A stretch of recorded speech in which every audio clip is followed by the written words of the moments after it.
Praise the Lord. இன்றைய பலப்படுத்தும் வார்த்தை யாத்ராகமம் 34வது அதிகாரம் 10வது வசனம். Exodus chapter 34 verse 10. உன்னோட கூட இருந்து நான் செய்யும் காரியம் பயங்கரமாய் இருக்கும். For it is an awesome thing that I will do with you. ஹல்லேலூயா. இன்றைக்கு இயேசு உங்களை பார்த்து சொல்லுகிறார், அவர் உங்களோட கூட இருந்து செய்ய போகிற காரியங்கள் பயங்கரமாய் இருக்கும். அவர் உங்களுக்கு சொல்லியிருக்கிற ஒவ்வொரு திட்டங்களையும் அவர் நிறைவேற்ற போகிறார். இந்த நாள்ல இயேசு உங்களுக்கு அதை மறுபடியும் நினைவுபடுத்துகிறார். அவர் உங்களுக்கு ஒரு பெரிய தரிசனத்தை வைத்திருக்கிறார், ஒரு பெரிய திட்டத்தை கர்த்தர் வைத்திருக்கிறார். அவர் உங்களோட கூட இருக்கிறார். நான் உன்னோட கூட இருந்து அந்த திட்டத்தை நிறைவேற்றுவேன், நான் அதை நிச்சயம் செய்து முடிப்பேன் என்று இயேசு இன்னைக்கு உங்களை பார்த்து சொல்லுகிறார். அநேக நாட்கள் நீங்க சூழ்நிலைகளை பார்த்து சோர்ந்து போயிருக்கிறீங்க. எப்படி என்னுடைய வாழ்க்கையில் இந்த திட்டங்கள் நிறைவேற போகுது அப்படின்னு நீங்க எதை குறிச்சும் யோசிச்சு நீங்க கவலைப்படவே வேண்டாம். கர்த்தருடைய ஆவியானவர் உங்களை பார்த்து சொல்லுகிறார், அவர் உங்களோட கூட இருந்து செய்ய போகிற காரியம் பயங்கரமா இருக்கும். நீங்க எதை குறிச்சு யோசிச்சு கவலைப்படாதீங்க.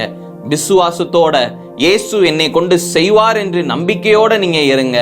நிச்சயம் ஏசப்பா உங்களை கொண்டு பெரிய பெரிய காரியங்களை செய்வார். பெரிய பெரிய திட்டங்களை ஏசப்பா உங்களுக்கு கொடுத்திருக்கிறார். நிச்சயம் அது நிறைவேறும். விசுவாசத்தோட நீங்க ஜெபம் பண்ணுங்க, பெரிய காரியங்களை பார்ப்பீங்க. நாம எல்லாரும் கண்களை மூடி ஜெபிக்கலாம். எங்களை நேசிக்கிற நல்ல தகப்பனே, ஏசப்பா பிள்ளைங்க இந்த நாள்ல ஆண்டவரே ஏசப்பா சோர்ந்து போயிருக்கிறாங்க. எல்லா சோர்வுகளையும் நீக்கி போடுங்க ஆண்டவரே. நீங்க சொல்லியிருக்கிற ஒவ்வொரு திட்டத்தின்படி, தரிசனத்தின்படி பிள்ளைங்க வாழ்க்கையில நீங்க ஆண்டவரே ஏசப்பா ஒவ்வொரு காரியங்களையும் நீங்க செய்யுங்கப்பா. பிள்ளைங்க இந்த நாள்ல தங்களை அர்ப்பணிக்கிறாங்கப்பா. எல்லா கவலைகளையும் நீக்கி போடுங்கப்பா. புதிய காரியங்களை நீங்க செய்து கொடுங்க ஆண்டவரே ஏசப்பா. நீங்க செய்கிற காரியங்கள் பயங்கரமா இருக்கும். பிள்ளைங்களோட நீங்க கூட இருப்பேன்னு நீங்க சொல்லியிருக்கிறீங்கப்பா. நீங்க ஆண்டவரே பிள்ளைங்க மூலமாக பெரிய பெரிய காரியங்கள் நீங்க செய்யுங்கப்பா. ஆசீர்வதிங்க. இயேசுவின் மூலம் ஜெபிக்கிறேன் பிதாவே. ஆமேன், ஆமேன், ஆமேன். ஏசப்பா உங்களோட இருந்து பெரிய காரியங்களை செய்வார்.